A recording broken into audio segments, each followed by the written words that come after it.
Welcome to Psychic Bent. My name is Carrie. And I'm Kim.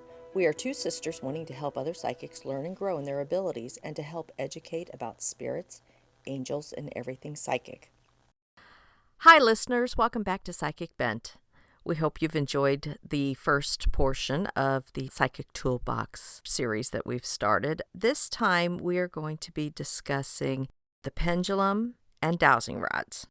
So, Carrie, why don't you go ahead and start us on the section for the pendulum? Well, pendulums are one of my favorite divining tools, probably because I've used it the longest, because it's the easiest to use when you're first starting out. Mm-hmm. You can use almost anything as a pendulum. You don't have to go to the store and buy one. You could use a pendant on a chain.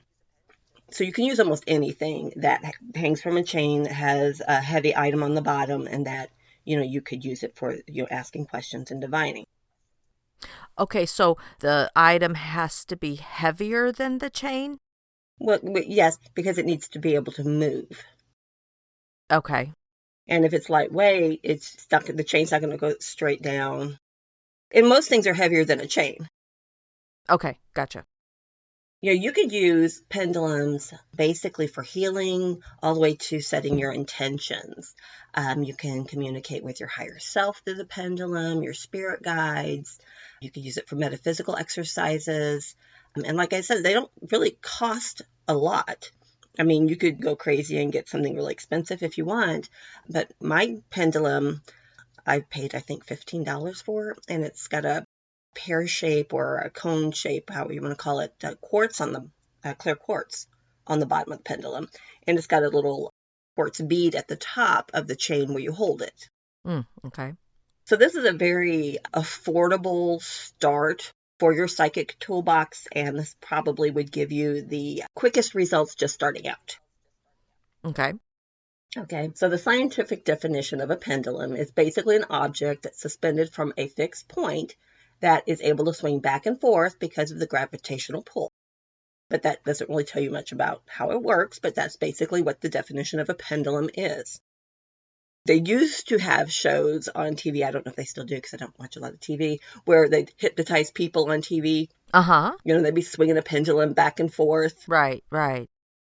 So pendulum's been used for that kind of situation. Not all hypnosis is done that way, but it's been used for that particular situation. You can receive information from your pendulum, and I'm going to go into that in a few moments. But when you think about the pendulum, your body's made of what? Energy. Mm-hmm. Lots of energy. And a great deal of this energy is stored in your subconscious mind, or the higher part of us that knows and remembers all. Does that make sense? It does. Okay, so this part is not permanently connected to our thinking or our rational mind. It's like a filing cabinet locked away in a warehouse. Mm-hmm. It's not in the central office. Right. It's off-site. Right. So it's hard to receive information. So the pendulum can work as a conduit and gets us the information we need by accessing and asking our higher self, who already knows the answer, for help. Okay. That makes sense. It's really funny. I have pendulums that I have not made, but I do have them available at craft shows if someone's interested in a pendulum. And I've had several people pick them, and they're very different ones. Some tiger's eye, different stones, the quartzes and such, and some are more decorative than others. And I swear, I always have someone try to wear it as a necklace. It's like, the chain's not long enough. It's just one chain. So it's always kind of like, well, what is it? It's a pendulum. And that's where I lose them. They walk away. Put it down and walk away. But yet Pretty much, yeah. But they were willing to. They're drawn to it. Yeah, and they were willing to wear it around their neck. Yes, but I'm like, okay, look at how this is made. You can't wear this around your neck.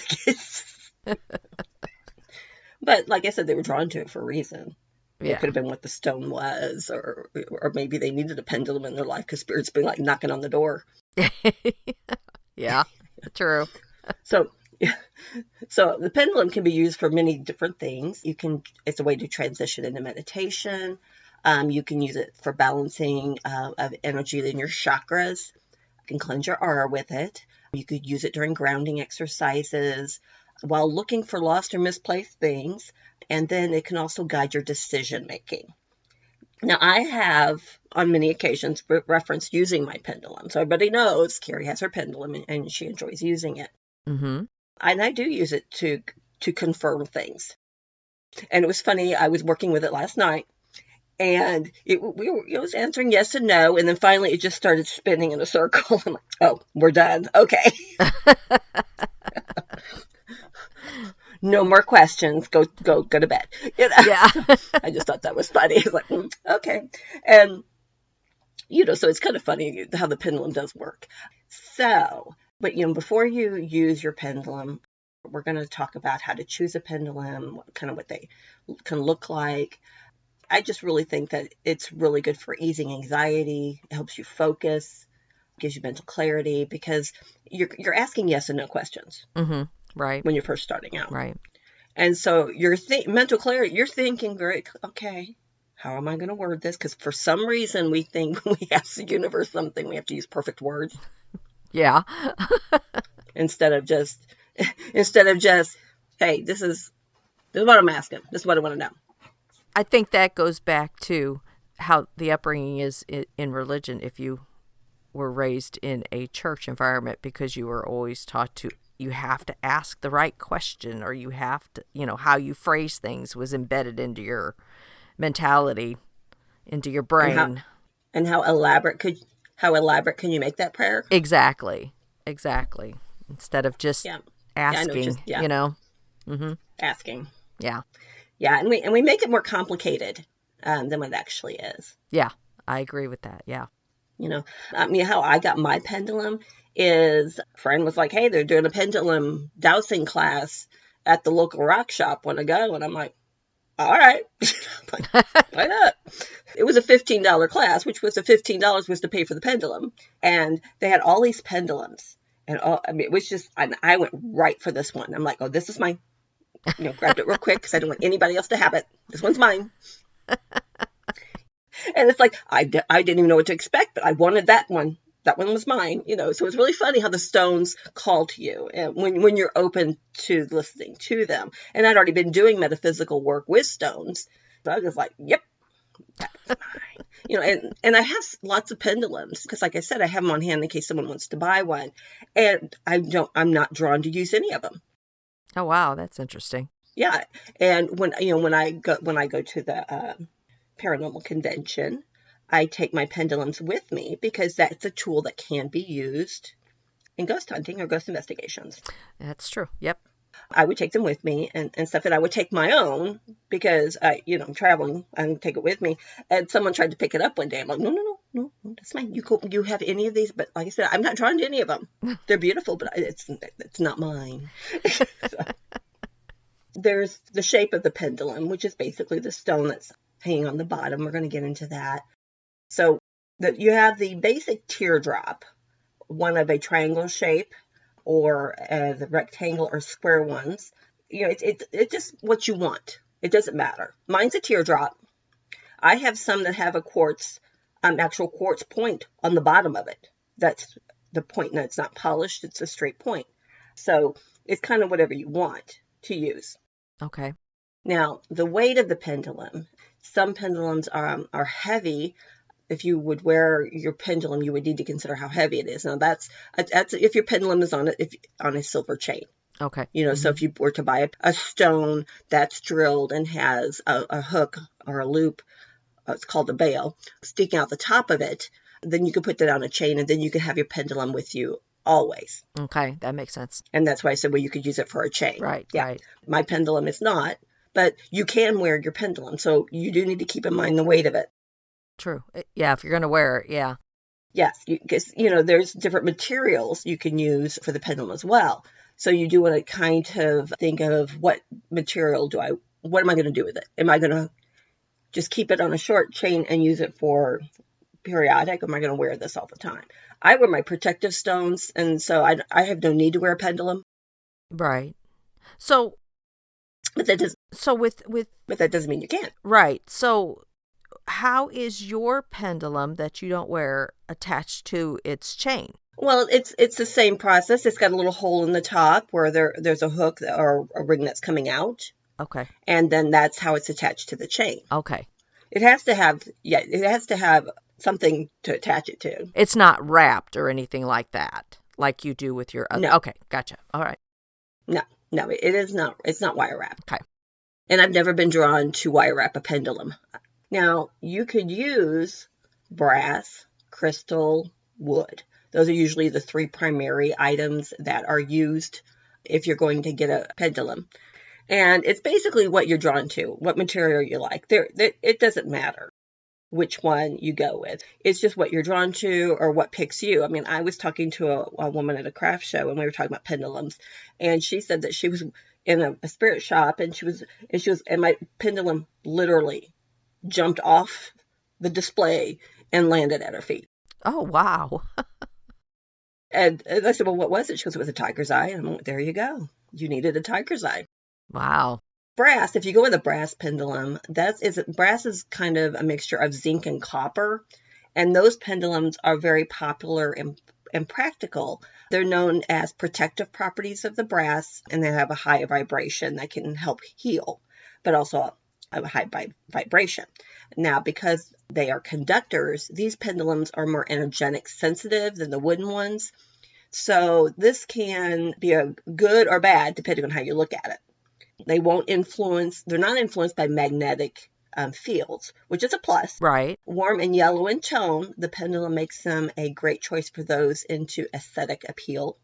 Uh-huh. So if you really want to show off your pendulum, a brass one's going to stand out because it's going to be shaped like more or less a pyramid. Okay. You know, the point at the top and goes straight down. Right. So that is going to be a little heavier to wear, though. Right. You know, brass is heavy. Yeah, brass is heavy. Exactly. Yeah. Now, crystal is a lightweight, and of course, crystal's full of energy. So it's going to double as a pendulum and as a protective piece and a divination tool. So I guess I need to start wearing a pendulum because it seems like everybody else is and not me. But maybe not. Because it was never a thing. Now you can communicate directly with your spirit guides like I spoke with. You could choose it doesn't have to be just a clear crystal. It could be rose quartz, amethyst, tiger's eye. If you want to connect to your higher self, lapis or a celestine are good choices. Wood. Now, you know, the wood, I have never seen a wooden pendulum. I've not seen it in any of the spirit shops that I've been into, but why not, you know? Well, yeah. They are neutral and natural, less likely to be influenced by radiation or other unwanted energy. Wood-based dowsing tools work really well on one-on-one readings if you're just doing it for yourself or one-on-one with one other person. Mm-hmm. You know, so if you're channeling energy and attempting to help someone else make a decision, wood works wonders. So you could try that. And, you know, just because I have one I use doesn't mean you can't have all three. Well, that's true. Yeah. You know, you may want the brass one to wear with you because of its properties, the wooden one, you know, or the crystal. You know, it just depends, you know, on how out of the closet I guess you are. Because if you're going to wear the brass one, you're going to be getting attention. Oh, that's true. Yeah. It's going to show up, you know, it's going to be a little more flashy. Right. But it's just personal preference or what you're drawn to. And if you're not sure and you know, you want to get all three, great. Try it and see and then see what works for you. Now, when you're picking your pendulum, you know, there's a purpose for it. Okay. Okay, so you have to set intentions on what you want this pendulum to do for you. You know, do you want it to work for you? Do you want it to help you do psychic readings? Do you want it just to help you, you know, on your day-to-day life? So you have to define that before you get your pendulum? Well, I think you want to, you know, before you should have an idea what you want to use it for before you buy it. Okay. I mean, to me, it's like, you know, when I got mine, I was at a class, and I went to a class specifically to learn how to use a pendulum. Right. Right. Right. So then I knew the purpose. You know, my purpose was for me to use this pendulum. I don't use it for psychic readings. Okay. I use it just for myself. Okay. You know, I don't involve anybody else, but that doesn't mean your purpose for yours might be to get you you just did a psychic reading, which I know, Kim, that's not you, but you just did a psychic reading, and you just want to get some clarification. Pull out the pendulum. So the purpose of it then would be to help others. Gotcha. Okay. Along with yourself, doing your psychic abilities. It just kind of depends on how you want to use it. Okay. Okay, so now you've picked out your pendulum. And what's the first thing we do when we get something new? We gotta cleanse it. We gotta cleanse it. Yeah, so don't just start using your pendulum before you have the moment to cleanse it properly. Now, there's tons of ways you can cleanse your pendulum. Some are simple, some are more ritualistic. It just depends on you and what your personal beliefs are, what your personal practices are. Like I said, there's no right or wrong. You could smudge the pendulum with sage or incense, light the smoke, and then hold your pendulum above the smoke and just pass it through the smoke at least 4 or 5 times. And then you're cleansing it. You're giving the affirmation, I cleanse and release all energy from this pendulum. That's one way. Okay. Question here. Yeah. Do you go all the way through the chain as well? You know what I'm saying? Well, you're holding it you're holding it above the smoke by the chain, by the end of the pendulum. So you're wanting the smoke to go up through it, or up? Yeah. You're holding it over and you're passing it through. So the chain has to go through it automatically. Okay, gotcha. I'm just asking because I was thinking like smudging. So were you thinking holding it east to west, or were you thinking holding it up and down?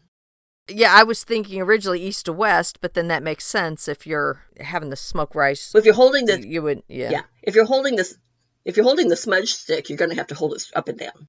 Right. Okay. Because you want to make sure you're just kind of passing it through. But I mean, if you had a smudge pot and you wanted to hold it east to west and do it that way, you could do it too. I just think, to me, the swinging motion of the pendulum is it just kind of goes with the whole smudging process in my mind. Okay, that makes sense. But a lot of things in my mind don't always make sense. So. Well, and I was thinking left-brained probably too, Yes. So you can also soak it in sunlight or moonlight. You want to place your pendulum directly in the sun for at least 4 hours, morning or evening, whatever works best, but you don't want it to overheat. Your moonlight properties or cleansing properties are wonderful as well. And that's safe for all stones and materials. So you could just lay it in the windowsill overnight, and it should be nice and cleansed for you. You could place it on the ground. Spiritual people talk a lot about grounding, and we talk about grounding all the time, but it's a natural way to cleanse your pendulum if you just lay it on the ground and let it sit in dirt and let nature absorb the energy. Oh, okay. And recharge it with yeah. Now, this one I had never heard of before in my research. Made me think of how many times I've had to put my cell phone in a bag of rice. But cover in rice. You can place your pendulum in a bowl, cover it fully in brown rice, and let it stay covered for at least a day. And then you just pull it out and dispose of the rice. Huh. And again, some of these could be different rituals and just things that I'm not aware of because it's just not my thing. But yeah, brown rice. See, now I'm an impatient person. I would smudge it right away so I could start using it. I'm like, oh, smudge it. I wouldn't say impatient. I would say excited. You're excited to use your new tools. So, or my new toy. Or your new toy. However you want to look at it. Yeah. And you could also cleanse it with other crystals. Very similar to above. You just cover your pendulum in crystals, and you can put it in a bowl or inside a bag. You could place it on selenite. I mean, mine stays on selenite when I'm not using it. It's got its own personal selenite slab. And I keep it away from my other stones. Now, why do you keep it away from your other stones? I keep it on my altar. Okay, gotcha. Yeah. So it's with my spiritual things. I've got it with my spiritual things because that's where basically a lot of times I use it is right there. So I keep it where my incense and all that is and my spiritual thing. Makes sense. Okay. I wasn't prepared for that question. I'm sorry. I like throwing you off. Yeah. That's where I keep it. Okay, so now we're going to get into how to use your pendulum. Everybody's got, I think, there's different techniques to it. You can do different things. You have to, like anything, you have to ask it to work with you. Like we talked about with any stone, you want to ask it to work with you. Right. You're going to ask it to show you which way is yes it's going to move and which way is no. And it really does move. Mm-hmm. It's really kind of interesting if you've never worked with a pendulum before. You don't have to ask things out loud if you don't want to, or you can just say it with your mind's eye. You can just mentally say it. It's what you're comfortable with. Mm-hmm. But you can just say, I am now connecting with my higher self, or I am now connecting with my spirit guides. You could replace that with phrases which feel right to you before you start to use it. Some people believe that you should blow your energy onto the pendulum when you're first starting to use it.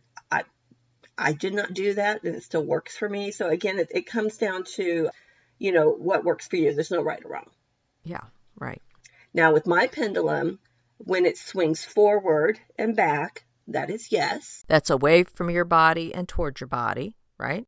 Yes. Yep, okay. Yes. And then if it goes side by side, that's no. Okay. And if it spins, it'll just start spinning and spinning. Then that question isn't relevant, or the answer does not serve you at this point, or we're done communicating for now. Okay. So if you ask a question, and you have to be patient, because when you're holding the pendulum, obviously the heaviest point is down. Mm-hmm. And I kind of hold my bead between my thumb and my pointer, my middle finger, and I just kind of have my wrist bent at an angle. And then you're going to say, show me my yes. And eventually the pendulum will start swinging. So you start to hold it, you make sure it's not moving, Mm-hmm. and then you ask, show me yes. And it slowly starts to move. And then it gains momentum and just be a swinging pattern. Mm-hmm. Now, just because my pendulum has yes a certain way doesn't mean that's your yes. You do need to figure out and ask the pendulum, show me yes, okay. And then you want to ask a yes and no question. And I always test it first. I'll ask it a question that I know the answer to. Yes, right. And then see if I'm getting yes or no. Now, keep in mind, this technique we're talking about is yes and no questions. Right. So you're not going to be asking for something that needs to be answered more than just yes or no. Right. So that's how I do it. And you do this each time you get it to use it? Get it No. out to use it? No. No. Your initial yes. This is the initial. Initially. Gotcha. Yes. Okay. Yes. So there's no need to ask it each. I mean, you can if you're having doubts with the pendulum. Mm-hmm. You could do that. But once you've established what's yes and what's no for the pendulum, you're pretty much, you're good. Now you know. Okay. Gotcha. Now, I've heard of people using pendulums at the grocery store to pick up the produce. Okay. I've never done it, but I've heard it's been done, What are they doing? What are they? Holding it over to see and letting it swing to pick which item they should purchase. Okay. Like say they're looking at oranges. Mm-hmm. Which orange is the healthiest for me? And it'll swing towards the one that it wants you to go with. Oh, okay. Yeah. Interesting. Yeah. So you've got your pendulum program, so to speak, here, because you've asked it different questions. Show me what is yes. Show me what is no. Show me what is maybe, and that would be the answer doesn't serve me. That's when it goes in circles. Mm-hmm. Right. So you basically now have it programmed. You've smudged it. You've got all the questions situated. You know everything that you need to do. Now you need to use it. Right. Now, I mean, you could use it for almost anything. You shouldn't ask questions about death or about other people without their consent. Right. I could see that. Those are the big two that you really should never really use your pendulum for, and you're more than likely not going to get an answer. because it's information that doesn't concern you, and it's not for your higher self. Right. Yeah. I mean, you could say, is XYZ a healthy choice? And wait for the yes and no. Will I enjoy going to see this? Should I go see this? Yeah. That's probably more important. Yeah. So that's one way of delving into it. I was speaking with a young lady that I met at a craft show in Illinois. And, she was starting to delve into her psychic abilities, and she was really torn. She couldn't decide if she wanted to take this course or this course. And she's the one who had the tiger's eye pendulum jump out at her. Mm-hmm. Right. And I said, well, what'd your pendulum say? And she goes, what? And I said, write on take 2 pieces of paper, or 1 piece of paper. One side you write this, the other side you write that. Ask the pendulum to show you which one, and let it show you. Mm-hmm. And then she messaged me back. She's, oh my gosh, it worked. So you could either ask it if you don't want to write it down. There's pendulum charts out there that you could use where, you could create it yourself, where you'll put different things on a piece of paper and you just let the pendulum go. You could either see if it points to something, or you could hold it over it and wait for it to spin. Like, give it the intention of, when I spin, when I get to what I'm supposed to do. Oh. You're asking it and you're letting it know. Right. So there's pendulum charts that you could do or make for yourself. Just don't do one that says yes and no, because you've already established what the yes and no is. That's true. And some have grids and numbers on it, and where it can spell out what you need to know. Okay. So if you want to delve into something that's more than just yes or no. Now, this one I found interesting, and I did not even consider doing this. Some people use the pendulum during tarot reading. Okay. Yeah.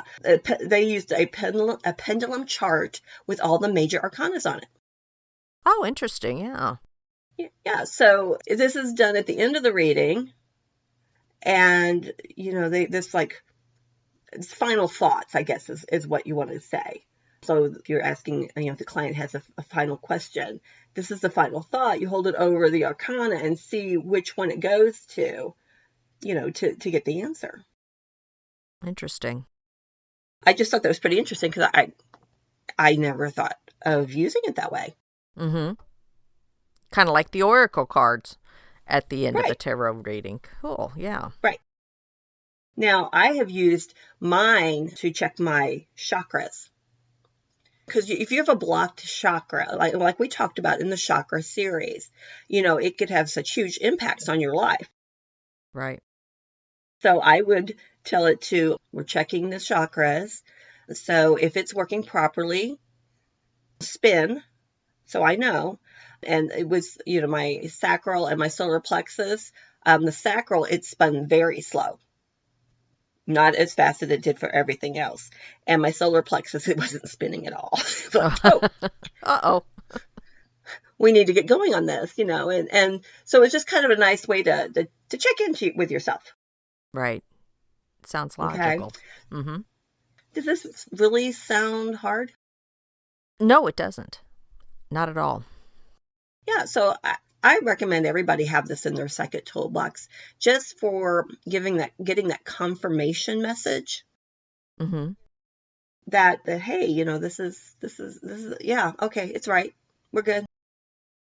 That's my pendulums. Very, very interesting. It makes me want to try it out. I mean, I know I tried yours, but I mean, go check one out. Well, why not? It doesn't hurt anything. It's very affordable. And, once you've got it cleansed and the yes and no's, it's a funny story. My ex-husband was he didn't really believe in my divination stuff. Right. He knew there was doesn't. woo-woo, and but he knew the woo-woo, but he had trouble with my pendulum. And so I'm like, well, ask it a question the answer is no to. And he did. And I said, okay, so now ask another question. It was fun. And he's like, well, would I ever buy a brand new truck? And it said yes. And he's like, pfft. thing doesn't know what it's talking about. And a year and a half later, the engine blew on his truck. He had to buy a brand new truck. Yeah, that was a very, very broad question. It was. And remember, there was no time period. Right. It wasn't, am I going to buy a new truck in the next year? Exactly. So the question was very broad. It got a yes. And and I waited till after we bought the truck to point it out. Remember when you asked the pendulum, am I ever going to buy a new truck? And you said that lied? Well, what are we sitting in? Like, how about now? Yes, how about now? So keep in mind, again, you ask it a question, you may want to, if the answer serves you, you may get an answer, but time frame. Yeah. And if you're not getting an answer, you're getting it spinning, that it doesn't matter what the time frame is. It doesn't serve your higher self. You don't need to know. Right. Yeah. So anything else on pendulums, Kim, before you jump into dowsing rods? No, I think you answered all my questions that I had at the moment. It was very, very interesting. Yeah, I have to tell you, my dowsing rods I picked up at the paranormal convention that I like to go to in Illinois, and I brought them home. I was staying at Kim's house, and I was so excited. I got dowsing rods, and we got them out, and they really work. Yes, it's really fun. So I've given it to you, Kim. Jump in there. Oh, okay. And they do really work. That was pretty crazy. Dowsing rods have been around for many millennia. They even have found in caves in northern Africa an approximately 8,000-year-old painting depicting a man holding a forked stick, and it looks like he's searching for water, which is one of the things that you do with dowsing rods. And they've also found similar images in like the ancient temples in Egypt of the ancient pharaohs and in ancient Chinese etchings. So this has been around for thousands and thousands of years. Now, don't you have to wonder who figured out how to use a dowsing rod? Yeah, it makes you wonder, doesn't it? like I'm going to hold this pointed stick, with two little branches, and I'm going to look for water. Yeah.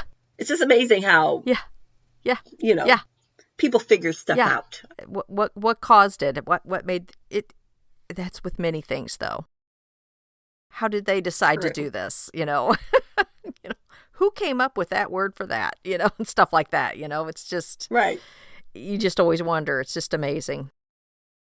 But what I found interesting is that dowsing is also called witching. Yes. And I kept that always has that stigma with it because people are like, oh my gosh, that's divination, that's witchcraft, it's okay.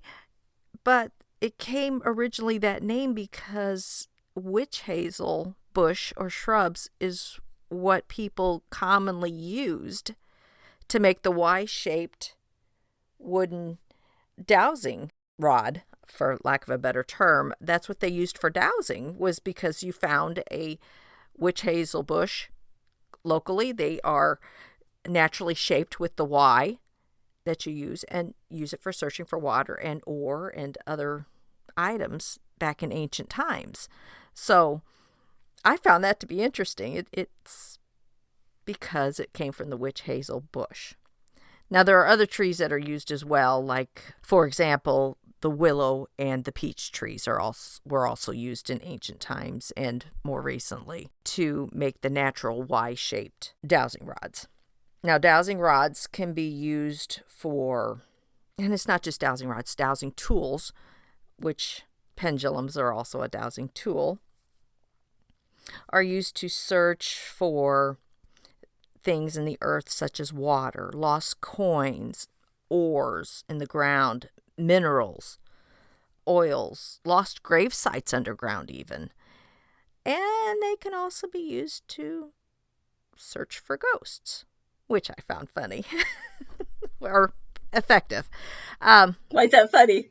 Why is that funny? Because people are like, and it whenever I was reading things in the different things. They're like, and it supposedly can be used to find ghosts. And I'm like, well, yeah, there's energy here, people. That's what it's based on. Is they were just. Can I have a story. I think this is a good part for it. Yeah, I have a very dear friend who has a haunted house. Mm-hmm. I've had to go and cleanse her house several times because of energies, and the old woman entity is there and doesn't want to leave. Mm-hmm. And she's had a lot of activity in the house recently, even getting an unlit candle knocked off the fireplace. Oh. Yeah, so she's like, I need you to come. Well, her son had moved out recently. She put the house on the market to sell. Mm. So I got there and I'm like, oh, she's mad. The woman is mad. And I took my dowsing rods and I held them and I'm like, are you very upset that her son moved out? And my rods started moving. Mm-hmm. I said, okay. Because it was basically, I let her know, you move the rods if it's yes. Don't touch them if it's no. So we could get it situated there. And so the rods would slowly start to move with the questions. And I'm like, are you mad that she's trying to sell the house? And those rods moved very quickly. Oh, wow.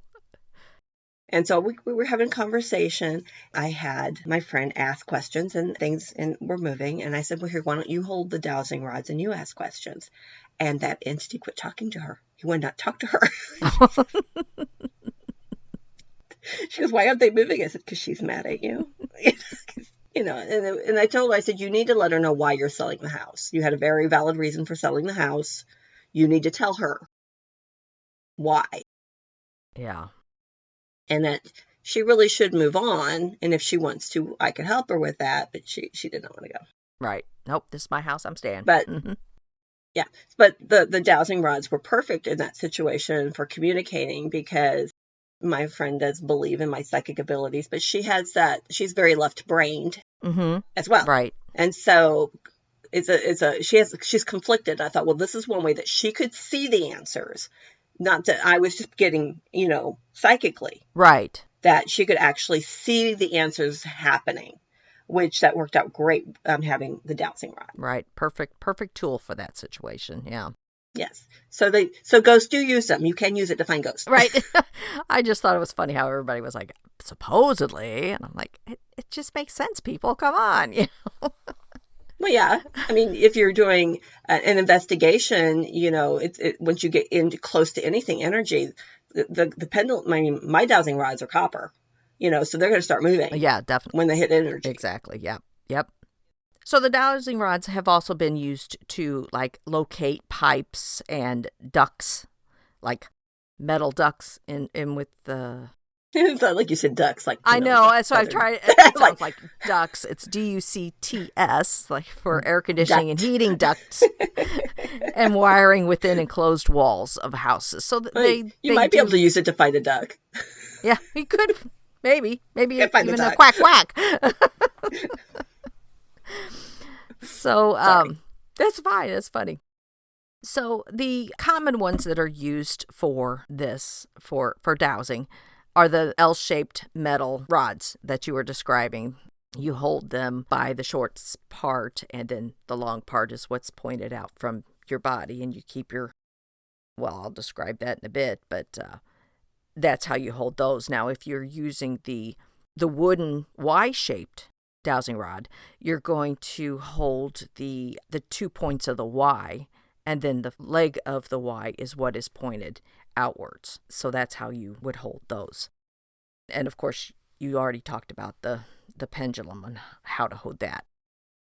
Now, intuition is what is used for the dowsing. Intuition and, like you said, connecting to your higher self, because like you described exactly what I was going to be saying with the dowsing. You're really? Yeah, that's all right. Sorry. So it's the same as Carrie described earlier.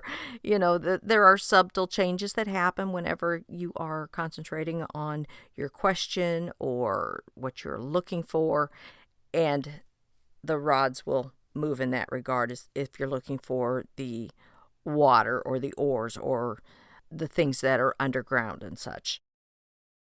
Now, if you're going to be using it to communicate with a ghost, because I think that's primarily where our focus is whenever we are using the dowsing rods, is communication with the spirit world. There are steps that you can take when using the dowsing rods, and you kind of covered that a little bit, is you need to relax your mind and body. You need to just be relaxed. Don't be tense and everything. You just want to be calm. Of course, you also don't want to be tired or stressed or sick whenever you're doing this, okay? Dowsing takes a lot of energy, so keep the sessions short. You don't want to be trying to communicate. I imagine that's true with anything in the spirit realm. Whenever you're communicating, you don't want to have long sessions of things because it does wear you out mentally and emotionally, correct? Well, and your energy is getting used as well. Right. So you're going to be tired. Right. So if you're already tired or not feeling well, your vibration for one is lower. Mm-hmm. Good point. So so you may not be very successful in your dowsing situation because you're not at your best. Not at your best. And then right. you're probably not mentally prepared to communicate because you're tired, you have anxiety, or you're stressed, or you're not feeling good. Your mindset's a little different when that's going on. Right. That makes sense. So another thing you want to do is you want to remove metal objects on your person if you can, and wear comfortable clothing. Don't have bulky backpacks and stuff on your back and everything, because all that affects your energy and such. And something could shift and make you get off balance or whatever. So the purpose is to make certain you're calm, relaxed, at ease, comfortable, so that whenever you are communicating with a spirit, because you're going to be walking to find the spirit as you're going, you just don't want to be bulked down and everything. You want to protect yourself from other energies and negativities. But I think you need to protect yourself anyway, anytime you're doing any kind of ghost hunting or going into a place that may have a negative energies in it as well, because you don't want to be coming home with those things anyway. You should always be protecting yourself. Right. You should always be protecting yourself no matter what you're doing. And you technically protect yourself every day because of what you're wearing automatically with your stones and stuff that you wear around your neck. Right? Right. So you don't go taking... Do you take extra steps before you do that? Before I do it. Before you go into a dowsing situation or whatever? I always ask for my spirit. You want to ask your spirit guides to step forward, and you also want to ask for protection because you want to make sure you are speaking to the correct realm. Yeah, right. Oh, good point. You should always have protection. You should always have psychic protection. Ask for psychic protection. Do some meditation prior to. Ask your guides to step in. And I do angel work, so I'm always asking my angel team to step in and surround me. If I am about ready to start a session, or if I'm going to a place that I get really bad energy, I'm all about Archangel Michael. Yep, definitely. Let's do this, kind of thing. But you should always set up a protective practice prior to doing any communication spiritually. Right. Okay. That makes sense.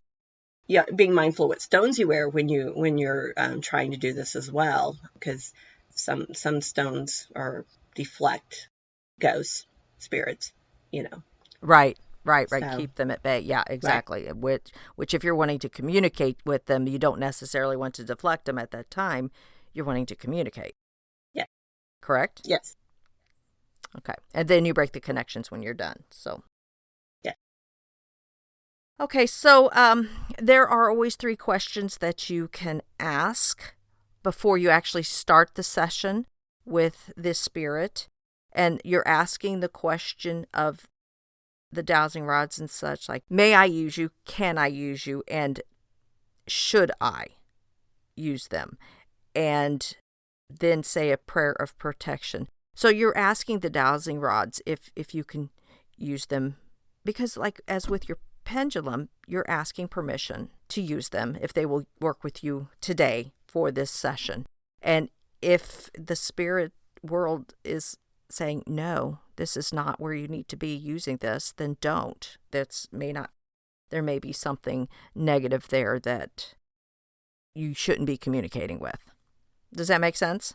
Yeah, that's a very good point. If the pendulum or the dowsing rod is not feeling good about a particular situation, it's telling you. Yeah, if you're asking, can you help me here or work with me here, and you're getting a no, then should you really be there yourself? Exactly. That if the condition is that way. Mm-hmm. Right, exactly. So then whenever you are communicating with a spirit through the dowsing rods, you want to make your questions clear and precise. You don't want to do the broad question things, and stuff like that. Right. Then you ask sample questions, like for the yes and the no. You explain to the spirit that, as you said in your example, what is the yes and what is the no.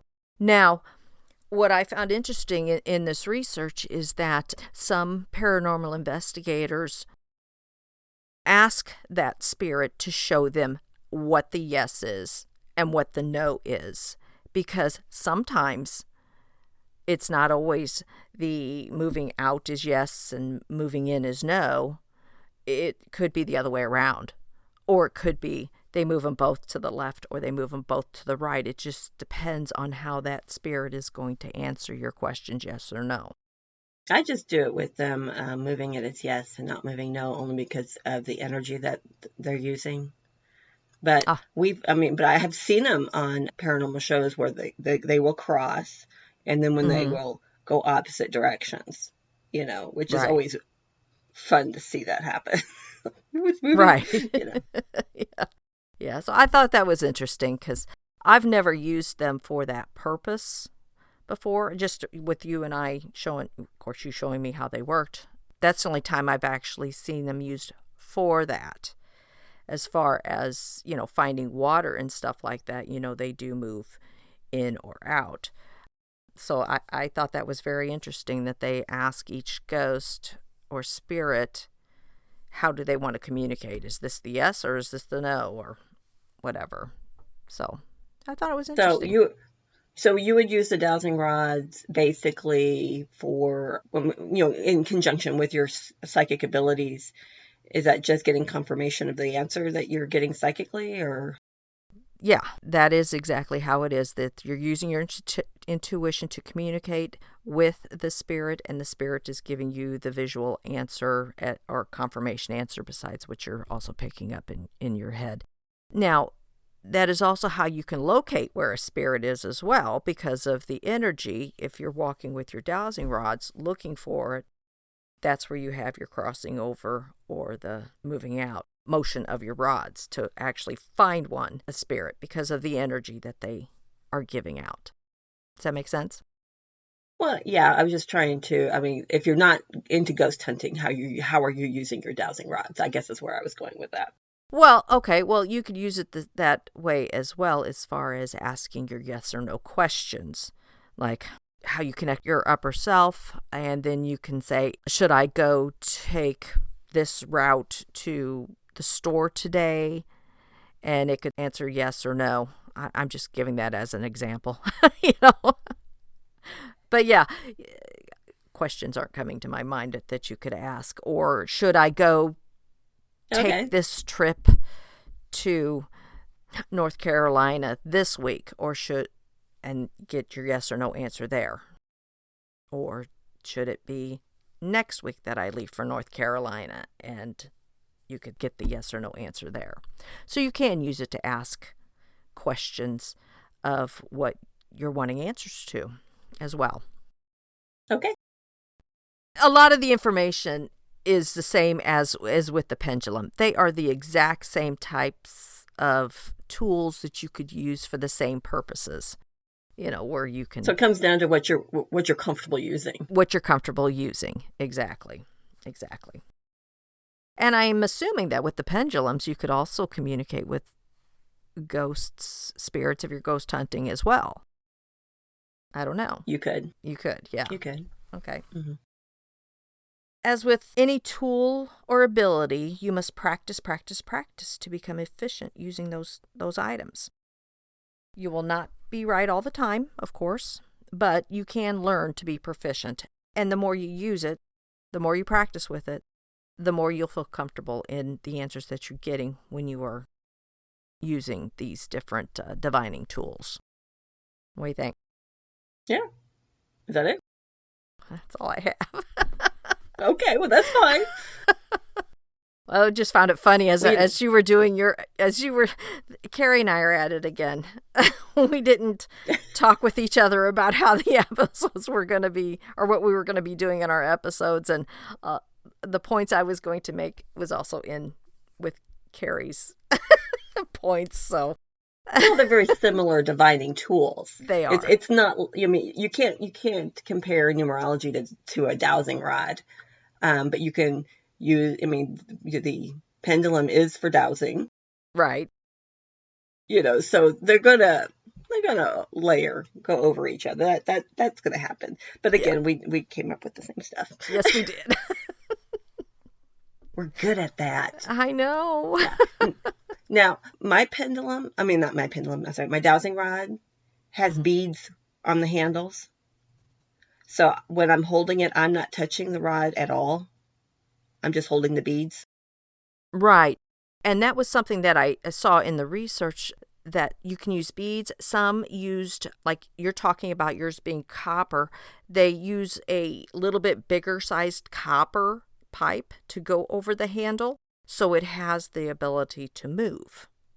It's not right. You don't want to hold on tight. Right, Yeah. right. So it actually spins within that copper tube that is on there. Right, because you don't want to hold it and keep it, because if you're holding it without the beads or another pipe, then it's hard for it to move freely. Mm-hmm. And it would take a lot more energy to get it to move. Right, right. And some people wrapped it with material, and I'm thinking that might be a little too, they have the potential of gripping it a little bit too tight that way, but it's whatever people feel comfortable with now. You have to hold it loosely. Mm-hmm. Yeah. And you don't want to do it when you're shaky. Yeah, that's why not being sick or not feeling your best, not having eaten, so your blood sugar drops and you get shakes, you don't want to be doing it then. No. All right. Well, anything else on our dowsing rods or pendulums? No, I think that pretty much covered it. It was very interesting researching it. Great. It really was interesting researing both things. I found it. I really, really like it when I come across them like, I didn't know that. Yeah. Because it just helps you grow so much more. Right. I'm going to have to try that. Right. So it's really interesting. Well, that was like, you can't know everything. Exactly. That was like, why is this called water witching? Why is this called witching? I had no idea. And then it was just because it was a witch hazel bush branch, I love witch hazel. Me too. It's great for everything. Who knew it was good for finding water? Exactly. In North Carolina, we have a lot of wells, mm-hmm. In the mountains, and a lot of your people that come out will use dowsing rods. Yeah. To help locate a place, to build a well. A friend of mine was getting a house built and they were having trouble finding the well. And she goes, they don't find the water today. You're coming over with your dowsing rods and we're going to do this. I'm like, okay. Hope they find the water. Well, that's how they found the water down in southern Missouri at our property down there. They had to use dowsing rods to find the water to put the well in years ago. Yeah, whenever. So it's very common practice. Mm-hmm. Yeah. Very common practice. Right. All right. Okay. Well, I guess this wraps up this episode. It does. And I think our next episode will be astrology. Or we'll start with astrology and see if we get into numerology as well. But I think it's going to be astrology is going to be one episode, and numerology there's will be a lot to do with astrology. Yeah, and there was a lot in both of those. I think that's kind of why they were more towards the end of the list when we were putting things together, because those are going to be, we did after tarot was so involved, and then oracle, and then to me, the dowsing rods and the pendulums are fun, easy. Yes, this is wonderful and great to use. And then astrology and numerology, you have to do a little more deep diving. Yeah, there is a little bit more deep diving into those. So, yeah. So our next episode will be on astrology, definitely. All right. Well, thanks everybody for listening. Have a great day. Bye. Bye. May your light shine bright. Thank you so much for listening to our podcast, Psychic Bent. If you enjoyed Psychic Bent, please like, follow, rate, review, and subscribe wherever you listen to podcasts.